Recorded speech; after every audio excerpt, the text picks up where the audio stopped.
Assalamualaikum warahmatullahi wabarakatuh. Kita jumpa lagi dengan Pak Chu Bumi. Jadi kali ini Pak Chu akan menceritakan tentang tektonik. Ramai di antara kita yang belum pasti tahu apa itu tektonik sebenarnya. Tapi hari ini Pak Chu akan cuba kongsi apa itu tektonik dalam bahasa yang mudah dan senang difahami. Jadi sebelum ini Pak Chu ada ceritakan tentang bumi itu sendiri. Bumi dia mengandungi lapisan-lapisan, dan bahagian lapisan pusat bumi dia ada dua jenis, pusat dalam dan pusat luar. Jadi pusat luar itu adalah berbentuk cecair dan pusat bumi itu merupakan solid. Kandungannya adalah besi dan juga nikel. Tetapi dengan peraturan ini, dengan peraturan yang Allah Ta'ala ciptakan bumi itu sendiri, dan bumi dapat berputar di atas paksinya dan mengelilingi matahari dengan laju 1,600 km sejam, itu merupakan memberi tenaga kepada bumi itu sendiri. Jadi tenaga yang hasil daripada putaran itu akan memberikan daya graviti dengan medan magnet dan sebagainya kepada manusia untuk kebaikan manusia. Jadi daripada daya itu jugalah maka bumi itu sendiri hidup. Kalau bumi itu hidup, bermakna segala aktiviti atau proses yang ada di dalam bumi itu hidup, dan proses itu tidak akan berhenti ataupun is non-stop proses. Jadi macam mana tenaga yang ada di dalam bumi itu sendiri? Jadi kita tahu bahawa Pak Chu dah cerita lapisan-lapisan, dan lapisan sarung bumi atau mantle bumi itu merupakan komponen yang agak penting juga, di mana berlakunya proses penyepaian radioaktif ataupun radioaktif fusion. Daripada situlah maka terbentuklah tenaga atom yang ada di dalam bumi. Ataupun dengan kata lain, kita katakan bahawa bumi itu sendiri merupakan satu reaktor nuklear yang besar. Jadi kita bayangkanlah, daripada aktiviti yang ada di dalam bumi itu sendiri yang tidak pernah berhenti, jadi menghasilkan tenaga sepanjang masa tanpa berhenti. Dan juga kalau sekiranya terhentilah proses-proses ini yang ada dalam bumi, maka berakhirlah hayat bumi. Maknanya nyawa bumi itu dah habis. Jadi sebenarnya daripada tenaga-tenaga inilah maka terbentuknya satu teori yang Pak Chu akan ceritakan hari ini, adalah tectonic theory. Di mana kalau kita tengok bumi ataupun kerak bumi itu sendiri ada bermacam-macam komponen dia, segmen dia. Dia ada macam retak. Kalau kita tengok jigsaw yang anak-anak kita main tu, jigsaw itu ada berkeping-keping. Begitu juga dengan bumi, kulit bumi. Kalau kita tengok daripada angkasa raya atau daripada Google Earth dan sebagainya, kita boleh nampak bahawa adanya pecahan-pecahan yang ada di bumi. Pecahan ini adalah kita panggil dia sebagai kepingan tektonik. Jadi dia ada di dalam bumi itu sendiri, dia ada 15 kepingan yang besar, di mana kepingan ini tidak statik, dia akan bergerak dari satu tempat ke satu tempat. Kenapa dia bergerak? Sebab bumi itu ada tenaga. Tenaga itu daripada mana? Sebab dalam bumi itu sendiri kita ada suhu yang tinggi. Jadi kalau di pusat bumi itu sendiri atau di sekitar pusat bumi, suhunya adalah lebih kurang dalam 7,200 darjah Celsius. Jadi kita bayangkanlah 7,200 darjah Celsius ini, dan kemudian dia akan berputar di dalam bumi, dan kemudian berlakunya perolakan haba, perolakan suhu di dalam bumi itu sendiri. Jadi perolakan inilah menyebabkan kerak bumi. Kerak bumi kita ni yang Pak Chu cerita dulu adalah nipis. Kalau kerak lautan cuma ada 10 km. Jadi kalau kerak daratan dia ada sehingga 80 km ketebalan dia. Jadi ketebalannya ada berbeza daripada satu tempat kepada satu tempat. Kalau sekiranya di kawasan pergunungan, jadi tinggilah, teballah dia punya kerak daratan. Sebab kalau sekiranya gunung tu tinggi, akarnya pendek, dia tak stable. Itu serupa dengan apa yang kita selalu baca dalam Al-Quran, bahawa gunung itu merupakan satu pasak bumi.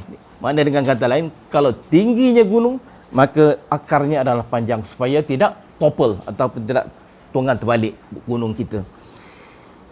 Dan daripada situlah maka daripada bawah, dan kerak bumi kita ni nipis, daripada olakan haba daripada bawah itu boleh menganjakkan kerak-kerak bumi ni.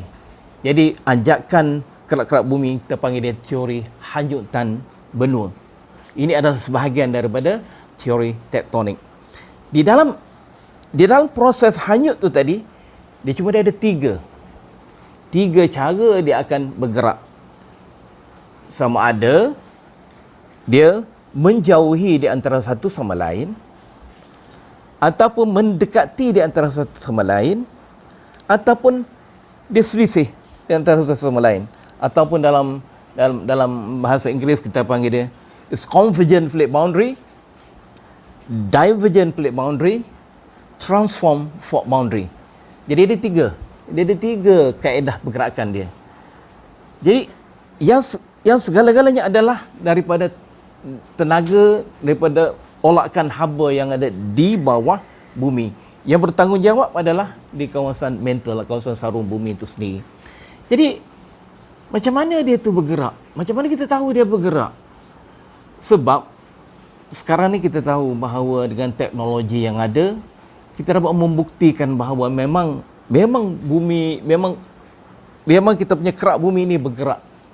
Tapi pergerakannya taklah laju.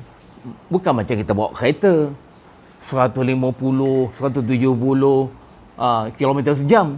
Tetapi gerakan kerak bumi ini sendiri adalah berlaku dalam 2 cm, 3 cm, setinggi 3.10 cm setahun.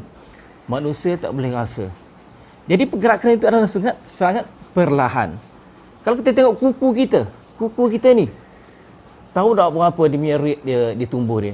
Lebih kurang dalam 4 cm setahun.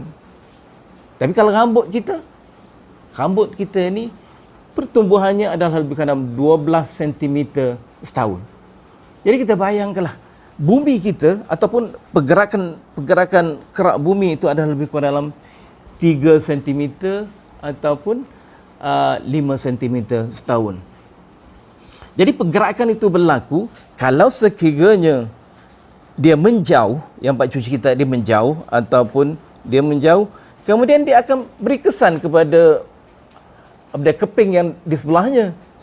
Jadi kalau keping sebelahnya adalah lebih hebat, lebih kuat, maka akan adalah, sebagai contohlah, kalau pelanggaran di antara daratan, ni lautan.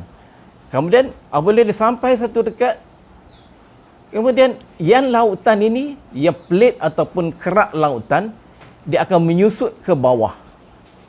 Dia tak boleh naik ke atas. Sebab dia punya ketumpatan pada plate ataupun kepingan lautan itu adalah lebih tinggi. Ketumpatannya adalah lebih kurang dalam 4 cm3.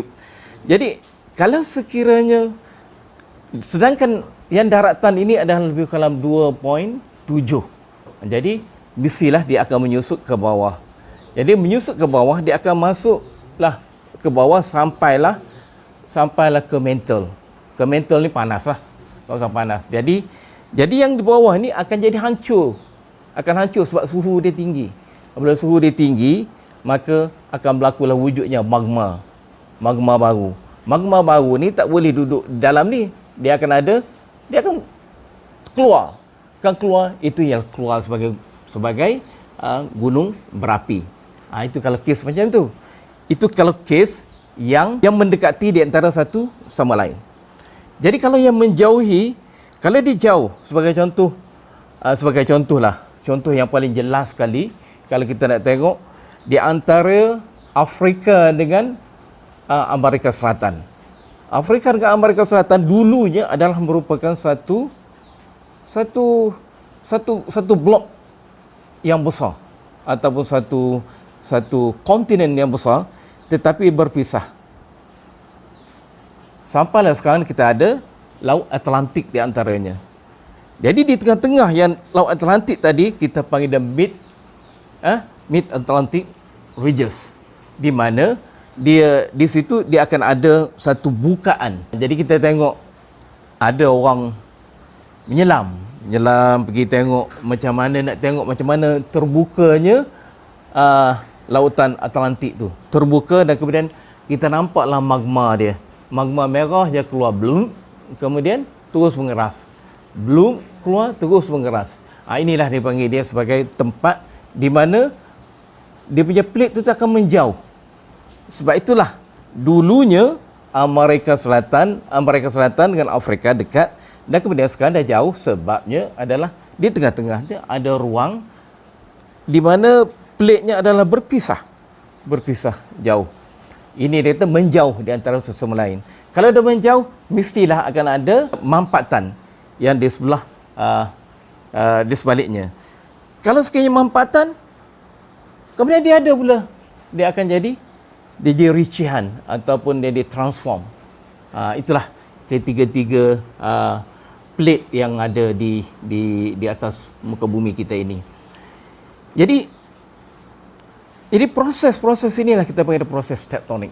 Kalau kita tengok dari segi asalnya, bumi kita lebih kurang dalam 1.5 bilion years dahulu sebenarnya tak ada daratan pun, semua air, penuh dengan air. Okey? Dan kemudian selepas itulah maka wujudnya daratan hasil daripada adanya volcano daripada bawah, dia akan keluar dengan lavanya dan sebagainya, dan kemudian terbentuklah daratan. Kemudian setelah berlakunya proses-proses bumi ataupun proses-proses bumi, maka terbentuklah jadi bermacam-macam jenis batuan. Itu mengikut pada teorinya, begitulah. Dan kemudian selepas daripada itu, maka terbentuknya satu kontinen yang paling besar sekali, kita panggil dia sebagai Pangaea. Itu atas muka bumi ini kita ada satu Pangaea. Pangaea itu satu kontinen sahaja, atau satu daratan sahaja, dan satu lautan. Ini kita panggil dia sebagai Pangaea, P-N-G-E-A, Pangaea. Jadi daripada Pangaea inilah maka dia start hanyut.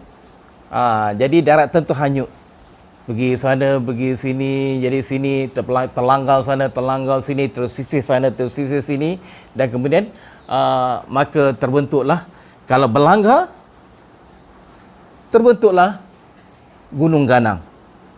Okey? Gunung Ganang. Jadi Gunung Ganang sebagai contohlah. Sebagai contoh, terbentuknya Gunung Ganang, gunung yang paling tinggi sekali di dunia itu Gunung Everest, atau mendekat banjaran Himalaya. Jadi banjaran Himalaya sebenarnya adalah daripada kontinen India, kontinen yang ada di bahagian bawah daripada dekat dengan Southern Hemisphere. Dia bergerak menuju ke utara dan akan berlanggar dengan satu blok daratan yang besar, kita panggil dia sebagai Eurasia. Jadi pelanggaran itulah disebabkan pelanggaran yang agak hebat, tetapi dalam proses yang perlahan, dalam proses lebih kurang dalam 4 ke 5 cm setahun. Jadi apabila berlanggar, maka batu yang dah terbentuk tadi, yang ringan tadi, dia akan tertolak naik ke atas. Eurasia ni besar, maka dia lagi hebat. Jadi batu yang ada di belah-belah depan pada India ni, dia akan tertolak naik. Jadilah orang kata banjaran Himalaya. Jadi banjaran Himalaya itu adalah, kalau kita tengok batu dia, di puncak dia itu adalah batuan sedimen. Batuan sedimen. Tapi setengah daripada kajian yang dibuat, di bahagian atas pun kita ada fosil yang ada. Fosil ini adalah hidupan dahulu. Fosil yang hidup di dalam lautan cetek. Maksudnya dengan kata lain, daripada segi molaska ke gastropod dan sebagainya dijumpai memang dah dijumpai di sana. Bermakna dengan kata lain, proses itu adalah proses pengangkatan, proses pembentukan gunung ganang itu adalah disebabkan oleh teori ini, teori tektonik. Jadi kalau sekiranya yang tadi adalah pelanggaran di antara dua kontinen. Jadi kalau sekiranya berlanggar, tetapi ini adalah lautan, ini daratan, yang lautan akan menyusup di bawah daratan. Jadi ini kita panggil dia subduction atau subduksi.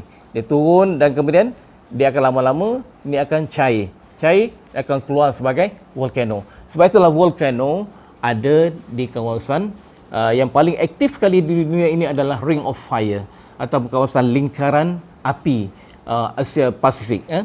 Bermakna start daripada kita mula daripada Sumatera, dia turun masuk Sumatera terus keseluruhan pulau Sumatera dan kemudian masuk Pulau Jawa, pergi ke Sulawesi, and then naik sampai ke Filipina, dan naik Jepun, kemudian pergi ke Jepun dan kemudian terus ke Aleutian Island dekat dengan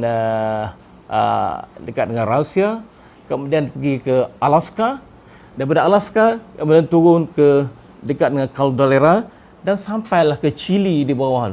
Itu adalah merupakan lingkaran api yang paling aktif di dunia, di mana di sinilah banyak berlaku letupan gunung berapi dan juga berkaitan juga dengan gempa bumi dan juga letupan gunung berapi itu merupakan berlaku dekat dengan sempadan keping tadi yang berlanggar tadi.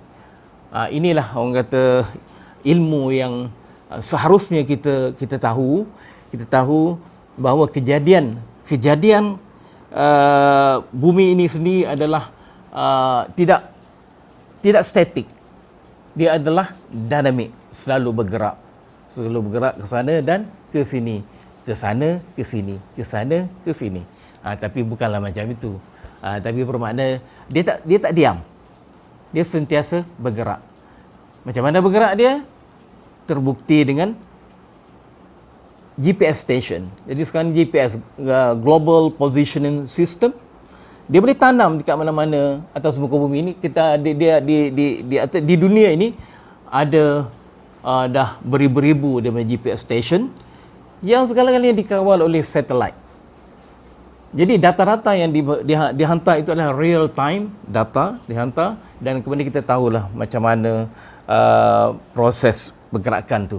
Dia tahu berapa kadar pergerakan bagi sesuatu kontinen itu. Sama ada 2 cm ke 3 cm dan sebagainya. Jadi sebagai contoh di negara kita ni. Tapi kita tak merasai perkara berkenaan. Gunung Kinabalu kita sebenarnya naik 3 cm setahun. Setiap tahun 3 cm naik. Jadi kalau dalam sijil awak tu naik dalam tahun 1990, dan kemudian dia kata ketinggiannya adalah banyak ini. Tetapi apabila kita naik dalam tahun 2020, ketinggiannya dah bertambah. Dah bertambah daripada ketinggian yang kita naik dahulu. Tapi sekadar 3 cm setahun. Kita boleh kira lah. Kalau 10 tahun baru 30 cm. 30 cm tu apa? Tak panjang sangat lah. 30 cm tu tak tinggi sangat lah beza dia. Okey, itu menggambarkan dinamik ataupun bumi itu adalah dinamik. Jadi macam mana sekiranya tenaga yang boleh menggerakkan keping-keping kerak-kerak bumi tadi terhenti? Mana dengan kata lain dia tak ada tenaga, tak ada radioactive fusion di dalam bumi, maka dia akan matilah. Tetapi itu satu perkara yang Pak Chu rasa tak terjadi. Yang terjadi adalah kalau sekiranya tak berlaku lagi letupan gunung berapi, tak berlaku lagi gempa bumi, apa akan terjadi pada bumi kita? Agak-agaklah macam mana. Jadi bumi, sedangkan tenaga ataupun tenaga yang dihasilkan di dalam bumi itu adalah satu proses yang tanpa henti ataupun non-stop proses. Jadi kalau sekiranya perkara berkenaan berlaku, maka bumi akan mengalami satu tekanan yang agak hebat. Dan inilah detik-detik di mana bumi akan meletup. Mana dengan kata lain, kita dah sampai ke peringkat akhir, iaitu hari akhirat kita. Dan sebab itulah hasil daripada pergerakan itu, maka kita adanya gempa bumi. Sebenarnya gempa bumi ni macam kita bangkit tidur je lah. Kita bangkit tidur kan kita geliat. Tergeliat. Sebenarnya bumi bergeliat. Kemudian letusan gunung berapi itu merupakan satu, macam kita ni lah, kita kenyang, kita bloating dalam perut kita, kemudian dah tak tahan sangat, ambil ubat ino dan sebagainya, kita pun sedawa, itu lebih kurang macam itulah. Itu dia release dia punya tenaga yang ada di dalam badan kita. Jadi kalau kedua-dua benda ni tak terjadi, maka dia akan melakulah letupan yang hebat. Jadi dan tentang macam mana terjadinya gunung berapi, dan sebagainya akan Pak Cu cerita dalam episod yang khas itu tentang gunung berapi saja.